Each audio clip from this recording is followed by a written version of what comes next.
Los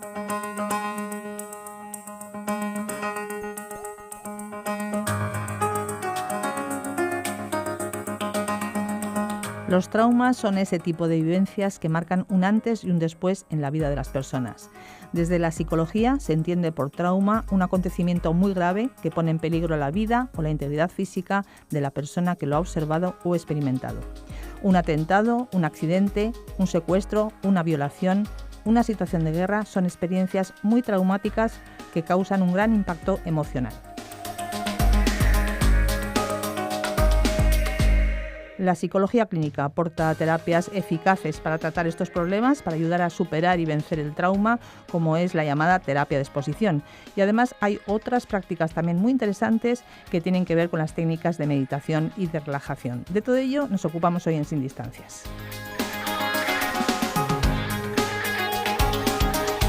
En Sin Distancias nos acompaña hoy Blanca Mas Gese, profesora del Departamento de Psicología de la Personalidad, Evaluación y Tratamientos Psicológicos de la UNED, especialista en psicología clínica y con gran experiencia profesional e investigadora en trastornos de ansiedad y en trastornos de estrés postraumático. Es asimismo directora de un programa de formación de posgrado en trastornos postraumáticos que imparte esta universidad, la UNED. Hola Blanca, bienvenida.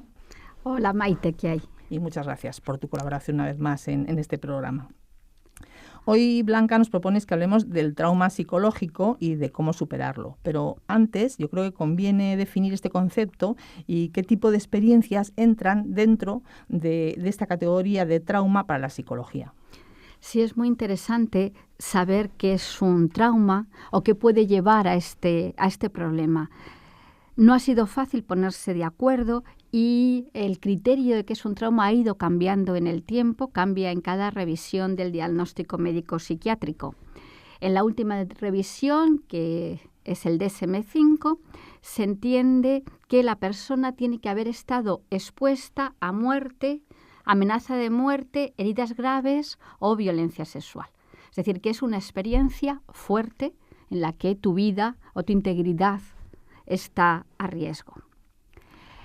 Esta experiencia te va a provocar una cascada de acontecimientos en la que va a estar involucrada la persona como un todo. Es una respuesta de estrés agudo, es una respuesta en la que el eje hipotalámico hipofisario adrenal se dispara con gran intensidad y ahí empieza a cambiar o empieza a afectarse tu funcionamiento cognitivo, tu funcionamiento emocional y posteriormente también psicosocial, incluso tu salud. Cuando estas respuestas de estrés no se superan y persisten, ¿no?, en el tiempo y en las personas, es cuando entonces tenemos que hablar de trastornos de estrés postraumático. Eso es. Hay personas que lo superan por sí mismas y hay personas en las que el problema se mantiene. Y entonces tenemos un trastorno. ¿Y cuáles son los síntomas de estos trastornos? Ahora, en el nuevo DSM-5, se han planteado 4 grupos de síntomas. Una es la reexperimentación de lo que ocurrió.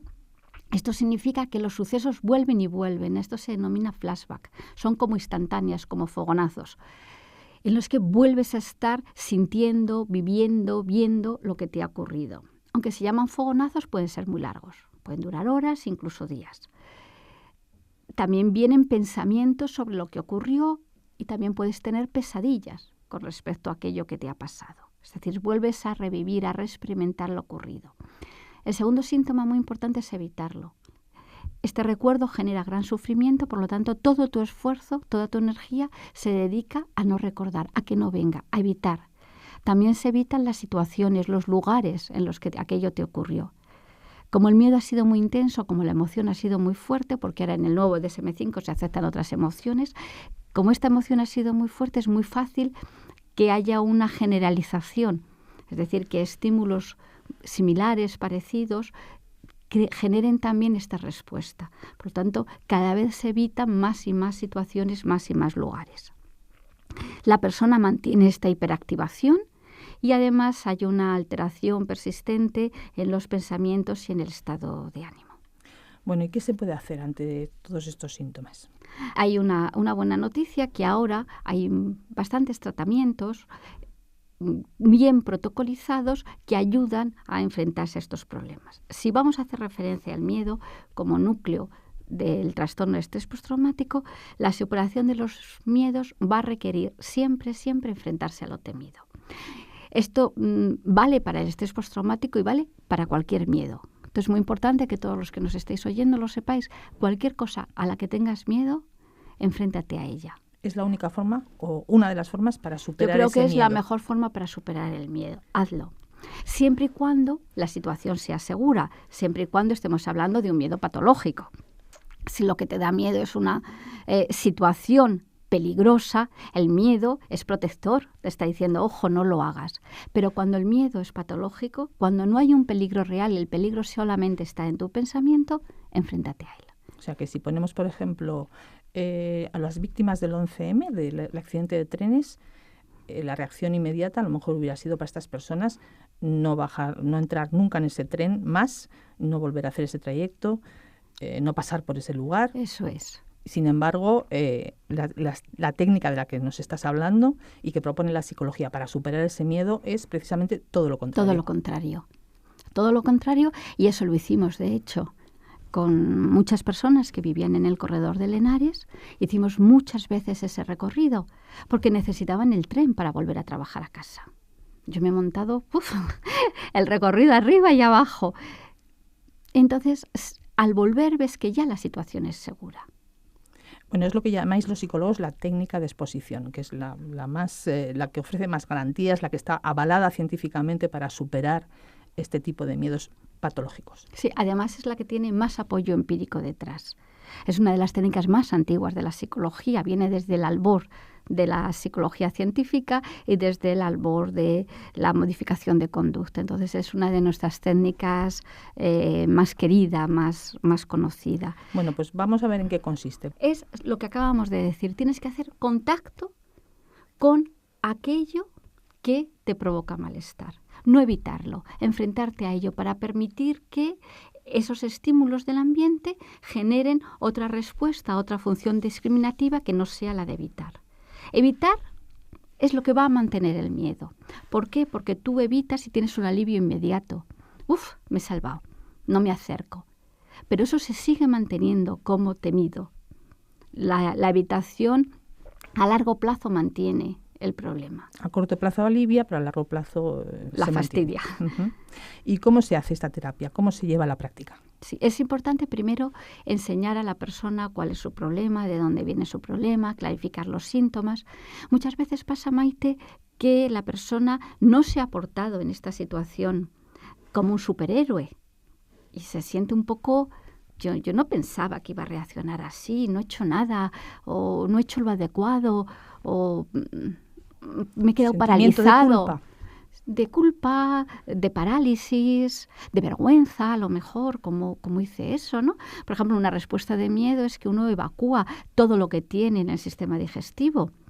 Esa es una respuesta natural, forjada incluso por la evolución, porque así te quitas peso y corres más ligero, ¿no? Sí, pero sí. claro, si te ha ocurrido, ¿cómo te sientes luego? Avergonzado, ¿no? Avergonzado, sucio, ¿qué me ha pasado? Cuando a veces nosotros tenemos la idea que vamos a reaccionar de otra forma en una situación difícil. Yo creo que es importante que se sepa que no tenemos ni idea cómo vamos a reaccionar y que ninguna situación es ni mejor ni peor, es lo que puedes hacer en el momento, y muchas de las respuestas que más te van a hacer luego pensar o avergonzar son respuestas que ha forjado la evolución para que puedas sobrevivir.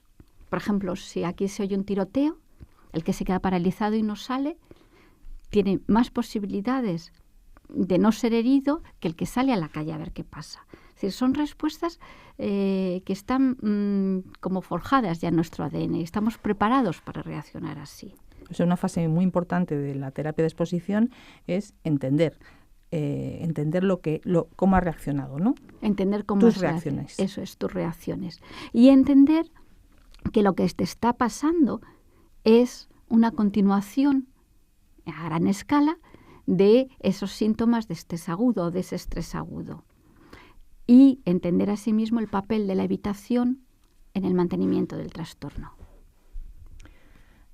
Entonces, después llegamos a la fase de exposición en sí misma del problema. Eso es. Entonces, una vez que la persona ha entendido qué le pasa, se le explica qué es la exposición, y también hay que explicar por qué se hace, porque claro, hemos dicho, todo el esfuerzo de la persona está dirigido a evitar. Y tú le vas a pedir que se exponga. Pues puede no querer. Tienes que darle muy buenas razones para que quiera. Además, la exposición puede generar malestar. El recuerdo genera malestar. Bueno, hay que estar dispuesto a Hay que estar dispuesto a pasar un mal rato, digamos, para tener otra vez posibilidades de abrirte la vida. Siempre, claro, dentro de un optimismo realista. ¿Y cómo se hace esa exposición? Nos hablabas antes del trabajo que has realizado con las víctimas del 11M. ¿Cómo se realiza en concreto esa exposición? Pues la exposición la realizamos tanto en vivo. En vivo significa ir al lugar, a la vida real, a donde han ocurrido las cosas y estar allí. O también ir a todas aquellas situaciones que a ti te parecen peligrosas. Acompañado por el terapeuta. En el 11M muchos fueron acompañados por el terapeuta. No es imprescindible que vaya el terapeuta. Puede ir un amigo, puede ir un familiar o puedes ir solo, si te sientes capaz. Lo que sí se hace es una jerarquía de forma que vayas de menos temido al máximo miedo y de forma que siempre tengas éxito. Eso es muy importante, que no haya un fracaso. Entonces, que esté muy, muy bien pautado y que siempre tengas éxito. Y otro factor importante es que expongas a situaciones que no son peligrosas. Eso es difícil, porque ¿qué es no peligroso en la vida? Pero hay situaciones que sí son seguras, pero imagínate una persona que ha tenido un accidente de tráfico. Hay accidentes de tráfico todos los días, entonces sí que hay que asumir en algunas ocasiones un riesgo. La vida es un riesgo en el fondo, ¿no? Yo no te puedo decir, Maite, coge un coche que no te va a pasar nada. Puede haber un accidente. Pero la mayor parte de las personas cogemos coches, normalmente los coches están en nuestra forma de movernos, ¿no? de forma habitual. Y con eso hay que jugar también y clarificar mucho a la persona. Pero de forma general, que la situación no sea peligrosa. Si la situación entraña un mayor riesgo, pues hay que hacer un plan de seguridad. Si tú para ir a tu trabajo tienes que atravesar un descampado peligroso y lo tienes que atravesar a la fuerza, bueno, que te acompañe alguien, las horas. Hay que hacer un plan de seguridad. En último caso, no sé, lo que haya que hacer, pero hay que velar por la seguridad de la persona. No es exponer por exponer. Uh-huh. Y también se puede hacer una exposición sin que sea tan en vivo y en directo. Puede ser una exposición imaginada. Eso es. La segunda parte hace alusión a exponer a lo que ocurrió. Lo que ocurrió no lo vamos a poder repetir. Por lo tanto, solo está en la imaginación, en el recuerdo de la persona. ¿Cómo llegamos a ese recuerdo? Le pedimos a la persona que reviva lo que ocurrió y que nos lo cuente. Esto es lo que va a diferenciar la exposición de una charla con amigos, porque es como un revivir y contar en primera persona. Cuando uno hace esto, vuelve a sentir, vuelve a escuchar, vuelve a oler, vuelve a estar allí. No es un reexperimentar, pero sí un entrar, un revivir aquello. Cuando tú juntas todas tus facetas del recuerdo, cuando juntas todos estos recuerdos que pueden estar dispersos, es cuando tienes posibilidad de superarlos. Digo que pueden estar dispersos porque a veces los recuerdos traumáticos no han formado una unidad. Están como separados, como disgregados, como rotos, ¿no? Y entonces, cuando los unes y te enfrentas a ellos, es cuando hay una posibilidad de superarlos. ¿Y el terapeuta qué función cumple en este sentido? ¿Le ayuda al paciente a hilar todos esos recuerdos o simplemente le escucha? El terapeuta durante la exposición solo tiene que escuchar, pero tiene que mantener su presencia. El paciente tiene que saber que está ahí, que no le juzga, tiene que mantener una situación de calma, tiene que darle la seguridad que si él se va a sentir sobrepasado por su emoción, pues ahí hay un profesional que sabe guiar y controlar esa emoción. Es decir, el papel del terapeuta es muy importante aunque esté callado. Muchas veces con psicólogos que están empezando tienen como mucha tendencia a hablar, a intervenir inmediatamente. Aquí hay que aprender a estar callado, pero estar. Y se nota, se siente, el paciente sabe que tú estás a su lado. ¿Y son muy largas las exposiciones, Blanca? Pues las exposiciones sí tienen que ser largas. Por lo menos hay que esperar a que la ansiedad se reduzca. Varía según los autores, pero son largas.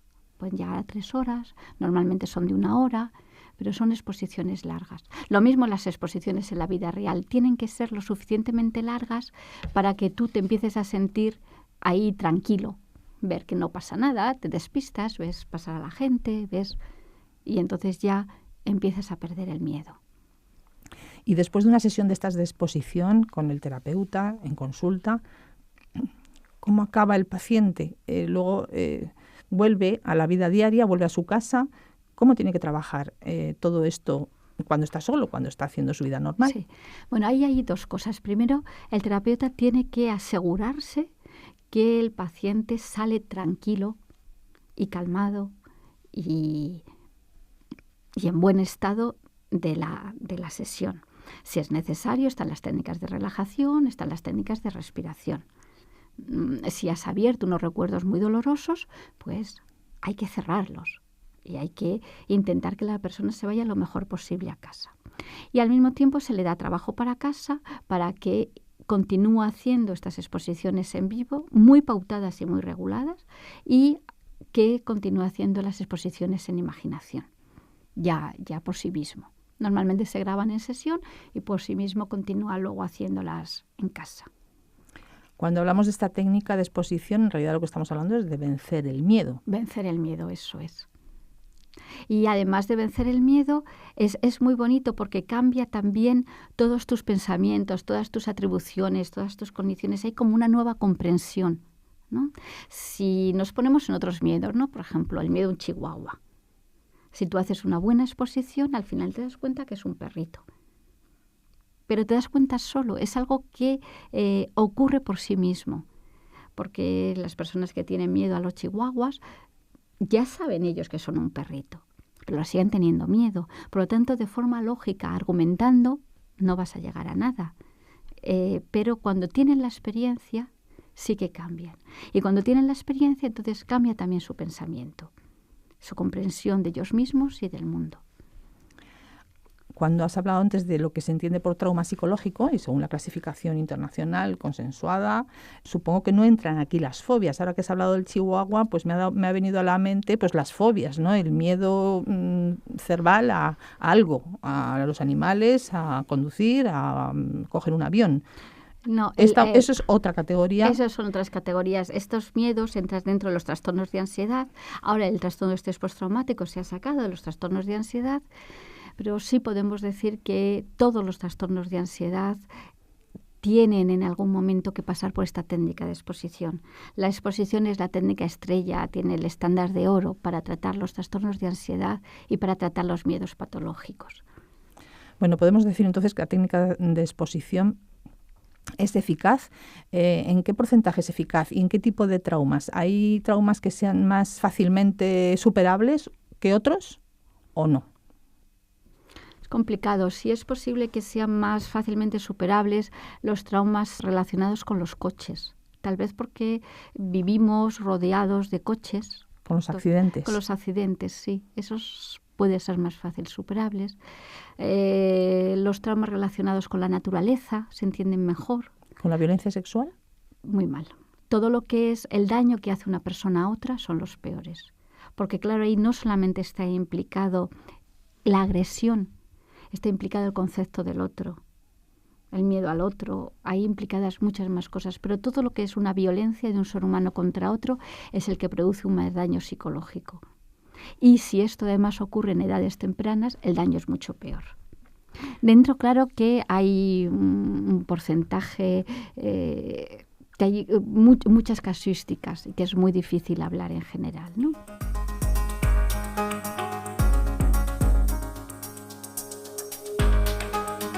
Bueno, estamos en Sin Distancias, vamos a recordarlo a nuestros oyentes. En el tiempo de radio de la UNED, en Radio 3, nos acompaña Blanca Mas Gese, que es psicóloga clínica y especialista en todos estos asuntos que estamos tratando hoy, sobre el trauma, sobre el miedo, sobre los trastornos de estrés postraumático. Hemos hablado de la terapia de exposición por ser la más eficaz para tratar estos trastornos, pero hay otras terapias que también resultan muy interesantes y me gustaría que nos comentaras algo sobre ellas. Hemos hablado, digamos, de la terapia de exposición prolongada, que es la que tiene toda la evidencia empírica, pero están empezando nuevas aproximaciones. Entre todas, porque hay muchas nuevas aproximaciones y algunas también están siendo ya consolidadas, hay terapias cognitivas, hay muchas terapias. Yo quiero hablar de algunas técnicas que nos vienen ahora de la meditación, de la filosofía oriental. La filosofía oriental nos ha enseñado una nueva forma de relacionarnos con los pensamientos. Para decirlo así de forma general, es a no creerte todo lo que piensas, no creerte todo, no identificarte con lo que estás pensando. Por ejemplo, si yo digo que no valgo para nada, solo es un pensamiento. Igual que si digo que soy la mujer más maravillosa del mundo, pues solo es un pensamiento. No tiene que ser verdad. No tiene por qué ser verdad. Pero claro, cuando el pensamiento es negativo es como una losa, es tu identidad. Y las personas tienden a decirse cosas muy fuertes. Sí, además lo elevamos a categoría de verdad, ¿no? Verdad absoluta. Siempre ha sido así, siempre va a ser así.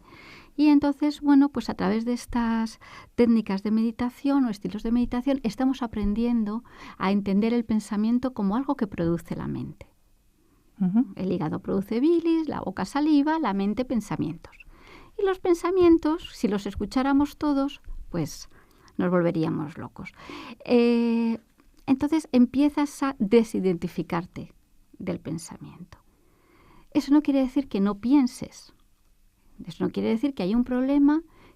Tienes que razonar sobre ello y tienes que tomar una decisión. Y evidentemente actuar. Si puedes hacer algo, hazlo.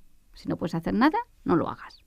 Pero ese es otro tipo de pensamiento. El pensamiento que es, digamos, patológico es el que da vueltas y vueltas siempre a lo mismo, que se conoce con el nombre de rumiación o una preocupación constante.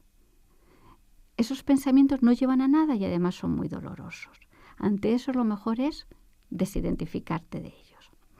Entonces se ha propuesto unas técnicas muy sencillas y es estar muy alerta a tu pensamiento.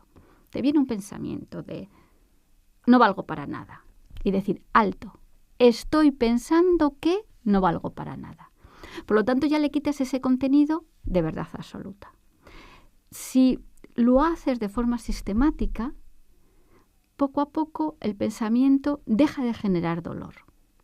No tiene ya por qué estar ahí y empieza a desvanecerse por sí mismo.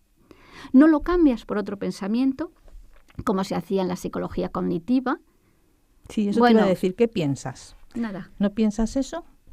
¿No piensas nada? ¿Se puede estar sin pensar nada? No, a ver, quiero decir que no introduces un nuevo pensamiento. En la psicología cognitiva nos enseñaban bueno, algo hago bien, hoy he hecho bien esto. Entonces era como una técnica distractiva, ¿no? Sí, un pensamiento distractivo. Sí, ¿no? Mucho esfuerzo. Bueno, algo bien, pero es que a mí hacer bien la cama no me interesa. Yo lo que quiero hacer bien es... Entonces era mucha tensión mental. Aquí simplemente estoy pensando que haces unas respiraciones, pasas a la siguiente técnica en la que voy a hablar y sigues en tu vida diaria.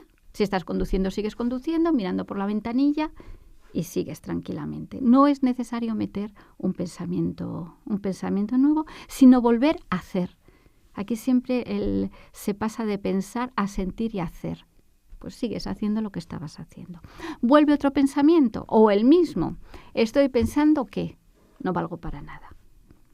Hasta que el pensamiento pierda fuerza. Requiere disciplina. Requiere estar alerta y requiere no quedarte abducido por tus propios pensamientos, porque a veces el pensamiento es como que da un tirón, ¿no? Como los marcianos, que nos sacan de la realidad y estás solamente en tu propio pensamiento. Y la otra técnica que es muy bonita es sentir. Hacer una parada para sentir. Sentir significa activar la escucha, ver, pero ver cada uno de los detalles, cada uno de recrearte en la mirada. En la mirada. Eso es, recrearte en la mirada. Y escuchar significa activar la escucha. Aquí no podemos hacerlo porque no se oye nada. Estamos en un estudio insonorizado. Solo nos podemos escuchar tú a mí y yo a ti. Y el silencio. Aquí sí que podemos escuchar el silencio, pero en cualquier lugar hay muchos sonidos. Activas la escucha. Cuando activas la escucha, el pensamiento se calla. Posible que sean dos áreas cerebrales, vernil y broca, que no puedan activarse a la vez. Entonces te paras un minuto nada más y escuchas. y produce una gran calma mental. Y además produce calma física. Todo el organismo se tranquiliza. Entonces, esas son dos técnicas que provienen, como hemos dicho, de la psicología, nueva psicología, que tiene mucha base en las técnicas de meditación, que son una ayuda importante para cuando, lo que tú dices también, cuando tienes que salir de la consulta y pasar la semana solo, o los días que tienes hasta volver otra vez a terapia. Y la última técnica, que proviene también de la meditación y que se ha propuesto sobre todo para el miedo patológico, pero no el miedo extremo del trauma, aunque bueno, pues habría que ver si puede valer para él. Se ha propuesto también para cualquier emoción, la ira, la rabia, el asco, la culpa, cualquier malestar. Esta técnica lo que te va a pedir es que recrees esa emoción que tiene una historia, que tiene unos personajes, que tiene unos pensamientos. La recrees en tu mente, la sientas con fuerza y cuando ya la has llamado, ya la estás sintiendo, entonces dejas de lado la historia, dejas de lado todo pensamiento, dejas de lado el nombre de la emoción y te quedas solamente con las sensaciones. Y te recreas en ellas, pero como con curiosidad. Ahí va, si me oprime la garganta. Ahí va, si no puedo hablar. O ahí va si es un peso en el hombro. Y te vas recreando. Y en este observar, distanciado la emoción empieza a cambiar. Y se diluyen. Es muy sorprendente porque acaban diluyéndose. Me parece difícil todas estas técnicas, Blanca. Me parece que hay que aprenderlas, ¿no? Quiero decir, un profesional te las tiene que enseñar porque no parecen muy fáciles. Especialmente la última. Llevar a la práctica, ¿no? Yo creo que la última, ¿verdad, Maite? La más difícil, porque claro, tú empiezas a recrear la historia y puedes perderte en la historia. Y luego es difícil desengancharte de ella. Claro. Espera, que ahora viene el jefe y es cuando me dijo, o es cuando... Hay que tener un control, hay que saber controlar todo esto, ¿no? Que te llega a la mente y ponerlo en su sitio. Sí. Y luego apartarlo y después me parece difícil. Sí, esta última yo creo que sobre todo al principio sí que conviene hacerlo más ayudado, pero las otras dos, la de sentir, pararte y sentir, o parar el pensamiento diciendo estoy pensando que, son muy fáciles. No requieren tanta ayuda profesional. Están muy ligadas a la especialidad tuya también, que no lo hemos dicho, las técnicas de relajación y de meditación que tú has trabajado tanto, ¿no? Sí, es curioso porque yo he llegado por caminos distintos a dos trabajos que parecen muy dispares, lo que es el dolor máximo y lo que es la meditación. Y luego al final se han unido, ¿no? Y entonces por eso a mí sí que me gusta mucho todo este tipo de técnicas, porque me parece una forma de unir estos dos campos. En todo caso, un mensaje muy básico es acudir a un profesional. Siempre que uno está pasando por un sufrimiento tal como el que puede ocasionar un trauma psicológico, de ninguna manera, si es posible, aguantarlo solo, ¿no? Porque solo no se pasa. Porque lo único que hace es evitarlo, como decíamos al principio, y eso pues no se pasa nunca. Eso es muy importante, muy, muy importante, porque además la gente que pasa por un trauma tiene la idea que lo tiene que superar solo. Esta idea nos la transmite la sociedad. ¿El tiempo lo cura todo? No. Y menos un trauma. A mí me enseñó a trabajar en trauma Graciela Rodríguez y ella decía que los argentinos saben mucho de trauma y hay este tango tan bonito que dice que 20 años no es nada.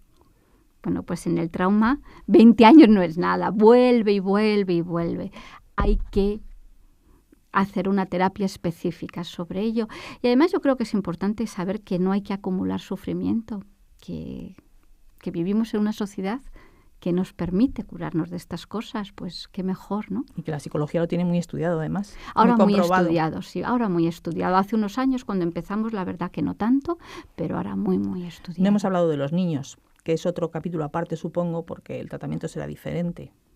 Pero tendremos que hacerlo, Blanca, en algún momento. En algún momento lo dejamos así pendiente. Pero no me gustaría acabar el programa sin leer una cita de Frank Herbert en su novela Dune, que es una novela maravillosa en la lucha contra la adversidad. Es una novela de ciencia ficción y en ella hay una letanía, la letanía Bene Gesserit contra el miedo. Y dice así: no conoceré el miedo. El miedo mata la mente. El miedo es el pequeño mal que conduce a la destrucción total.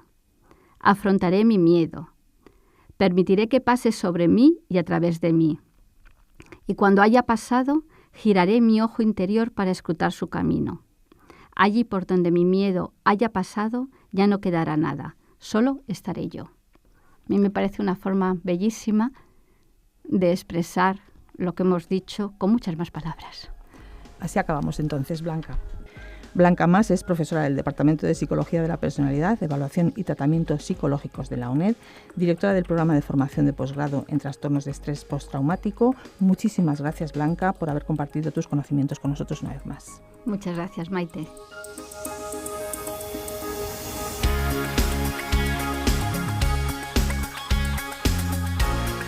Para todos los interesados por profundizar y por formarse profesionalmente en este campo, la UNED imparte el curso de posgrado de especialista en trastornos postraumáticos que dirige la profesora Blanca Mas y que pertenece al Departamento de Psicología de la Personalidad, Evaluación y Tratamientos Psicológicos de esta universidad. Pueden consultar toda la información sobre el curso entrando en la página de la Fundación de la UNED, fundacion.uned.es, en el apartado de formación permanente de posgrado.